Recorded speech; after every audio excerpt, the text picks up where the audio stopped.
Hello, everyone. My name is Andrea Wilkins, and I'm the Legislative Liaison with the League of Women Voters of Colorado. I want to welcome you and thank you for reviewing this presentation on the 2025 statewide ballot initiatives. For over 105 years, the League of Women Voters has been educating voters with nonpartisan information to promote engaged citizens and informed voting. This effort is a part of our core mission as an organization to empower voters and defend democracy. Thank you for turning to the League to make your voice heard this election cycle. The League of Women Voters will provide you with basic information on what initiatives are on the state ballot, what they propose to do, and what you need to know before you vote. We will also be providing additional resources for those who would like more in-depth analysis at the end of this presentation. On this slide, you can see the LWVCO Pocket Guide and Election Resource Card, which can be found on the LWVCO website. The League of Women Voters has produced these resources for you to use and share with your family and friends. As we get started, you may find it helpful to follow along on the Pocket Guide and to note your decisions through the yes or no boxes by each measure, or jot down any questions that may come up for you. Please don't hesitate to contact the LWVCO office to discuss any questions you may have. In addition to the League of Women Voters materials, please also refer to the ballot information booklet from the Legislative Council of the Colorado General Assembly, more commonly known as the Blue Book. The purpose of the ballot information booklet is to provide voters with the text, title, and a fair and impartial analysis of each ballot issue. The analysis must include a summary of the measure, the major arguments both for and against it, and a brief fiscal assessment of the cost of implementation should the measure pass. The analysis may also include any other information that will help voters understand the purpose and effect of a measure. This booklet is mailed to every voting household in Colorado 1 month prior to the election. Okay, so a little bit about the types of measures that you'll see on this year's ballot. In 2025, only fiscal measures are allowed to appear on the ballot. This is true of all odd-year election cycles, which is why you see fewer initiatives this year than you do in even-year cycles. State law requires voter approval of any request to raise taxes or retain and spend revenue. In addition, the 2 measures that appear on the ballot this year seek to make changes to our state statutes, and these initiatives are called propositions. I'll discuss the 2 2025 statewide ballot issues in the order that they appear on the ballot and in the Colorado Legislative Council Blue Book. Keep in mind that on your ballot, the measures will appear without a title. You will only see the amendment letter or number, or a proposition letter or number. In this year, it will be proposition. So it's really helpful to have your materials available when you're completing your ballot so you can be sure to keep track of what's what.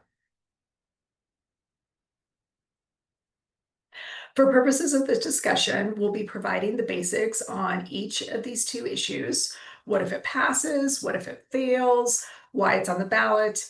And what's the fiscal impact in terms of state revenue and expenditures. We'll also be providing additional resources that you can refer to should you be interested in more information. I'll provide an explanation of each ballot measure and what would happen if it passes or fails. Then I'll explain the interaction between the 2 measures and what happens if one but not the other should pass or fail, or if both pass or fail. Before we get started on explaining each ballot measure, I'll provide you with some background information and what you need to know so that you'll be able to understand why the measures are on the ballot and what it is they propose to do. But first, I want to provide you with a little bit of background information about the impacts of Tabor. The Taxpayer Bill of Rights is an amendment to the Colorado Constitution that was approved by voters in 1992. Tabor limits the amount of revenue that the state government can retain and spend. Any proposed tax increase or request to retain tax-generated revenue must be approved by the voters. If the voters do not approve the request, revenue cannot be retained, nor can the state raise taxes to generate additional revenue. The ballot issues in question this year deal with each of these circumstances. One, a request to retain revenue, the other, a request to raise additional revenue to fund specific state services. Both of the ballot initiatives this year deal with the operation of the Healthy School Meals for All program. But before we get to those, I want to share some history on the program and its creation. Proposition FF, Healthy School Meals for All program, was an initiative that was passed by the voters in 2022, with 55% voting in favor of establishing the program. The program provides free meals for all students in Colorado's participating public schools. It's paid for by increasing the taxes paid by households earning $300,000 or more annually, specifically through a cap on tax deductions that can be claimed by these high-earning households. And some funding adjustments are being sought this year to ensure that the program is able to meet demand. And this is the focus of the 2025 ballot initiatives. So let's get started on reviewing the ballot measures, Proposition LL and MM. As we keep this information in mind, sorry, wrong slide.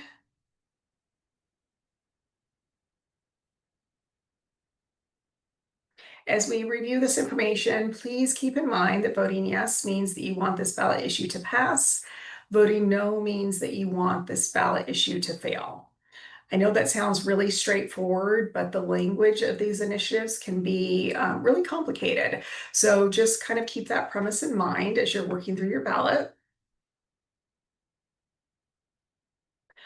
Our first ballot initiative is Proposition LL, Retain and Spend State Revenue Exceeding the Estimate for Proposition FF. It was placed on the ballot by the legislature via a referred measure. And because it would be a statutory change as opposed to a constitutional change, it requires only a simple majority vote to pass. If Proposition LL is to pass, it would allow the state to keep and spend $12.4 million in tax revenue that's already been collected from high-earning households through the Healthy School Meals for All program. It would maintain current deduction limits on households earning $300,000 or more annually. And in addition to enabling the program to continue providing free meals, it would also allow for local purchasing of homegrown products, provide higher wages for school nutrition employees, and provide technical assistance. Prop LL would require $1 million to be spent on these additional program elements outside the provision of the school meals themselves. If Proposition LL fails, the state will refund the $12.4 million to households earning $300,000 because that's who the money was collected from. And deduction limits would change as scheduled under current state law, which would lower taxes that will be paid by these households in the future. This means that less money will be available for school meals, and the scope of the program will be reduced to providing meals to only underserved schools. So why is this initiative on the ballot? Well, LL is asking voters to approve the retention of the $12.4 million in tax revenue, which is a requirement under Tabor, because this is revenue that was collected in excess of what was authorized under Prop FF, which established the program.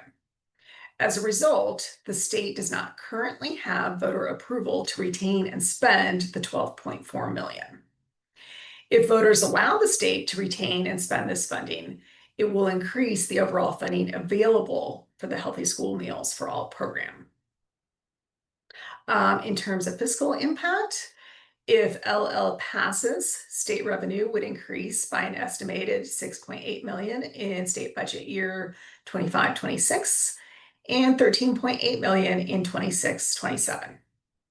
In addition, if LL passes, total revenue for the HSMA program is estimated to be $150 million in tax year 2026. And finally, state spending will increase for the program by $33 million in tax year 25-26 and $67 million in 26-27. For those who are looking for more in-depth information, I would encourage you to review the Blue Book for further information about LL. And I also want to point out that to qualify and opt into the Healthy School Meals program, the school must be a public school and it must participate in the National School Lunch Program. Turning now to Proposition MM, increase state taxes for school meals and food assistance programs. This is another referred measure placed on the ballot by the legislature. Similar to LL, it is also a proposed statutory change that requires a simple majority vote to pass. We refer to this measure as the expansion measure, whereas LL is often referred to as the retention measure, because MM is seeking to generate additional funding to meet the greater than anticipated demand for the HSMA program. The Healthy School Meals program needs to have at least $150 million in funding from new resources to continue offering meals to all public schools. In addition, MM allows funding to also be used to support the SNAP program, the Supplemental Nutritional Assistance Program, once the HSMA program is fully funded. Additional funding for SNAP is needed as a result of program cuts that were made through the federal budget reconciliation bill. If MM funds are used for SNAP, they will go to SNAP implementation and outreach. So what happens if MM passes? Well, state income taxes for households earning $300,000 or more annually will increase, and this increase will generate revenue that will be used to fully fund the free school meals to all public school students.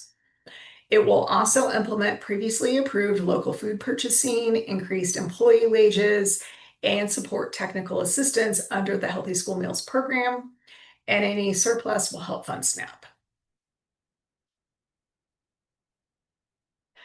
What if MM fails?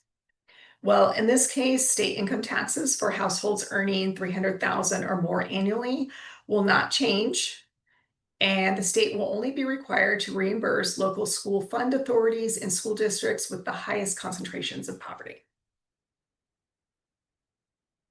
So why are we seeing MM on the ballot?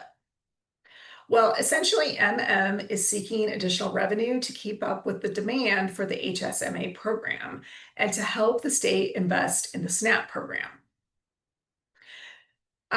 In terms of fiscal impact, by limiting state income taxes, or income tax deductions rather, for households earning $300,000 or more, MM would increase state revenue in fiscal year 25-26 by $50.7 million, and in 26-27 by $103 million. This increased revenue will provide an additional $95 million for the Healthy School Meals program.